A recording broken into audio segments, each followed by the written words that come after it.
మీదికెళ్ళి ఒక కొత్త కుట్ర కూడా తెరలేపుతున్నట్టుగా కనబడతా ఉన్నది. కొత్తగా మరొక కుట్ర కూడా చేస్తున్నది భారతీయ జనతా పార్టీ.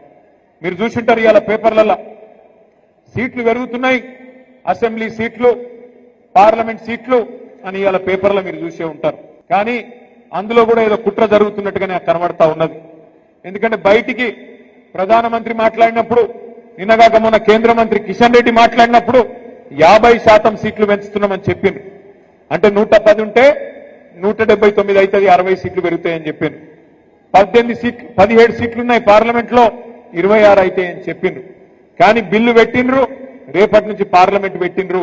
బిల్లులో మాత్రం 50% ముచ్చట లేనే లేదు.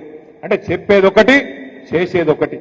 మీరు ఒక్క మాట యాది పెట్టుకోండి, భారతీయ జనతా పార్టీ ఎన్నటికి కూడా తెలంగాణకు మిత్రుడు కాదు. ఆనాడు 2014లో ఆంధ్రప్రదేశ్ పునర్విభజన చట్టంలోనే సీట్లు పెంచుదామనే ఆలోచన ఆ చట్టంలోనే ఉన్నది. కానీ ఆ చట్టాన్ని తుంగలో దొక్కిందే భారతీయ జనతా పార్టీ.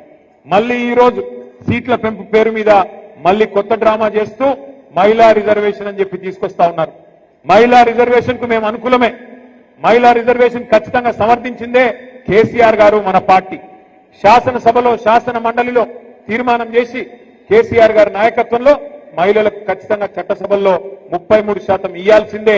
మేము ఇక్కడ మార్కెట్ కమిటీలో ఇచ్చినాం, స్థానిక సంస్థల్లో 50% ఇచ్చినాం, మీరెందుకు ఇయ్యరు అని చెప్పి శాసనసభలో, శాసన మండలిలో తీర్మానం చేసి పంపిందే కేసీఆర్ ప్రభుత్వం, బీఆర్ఎస్ పార్టీ.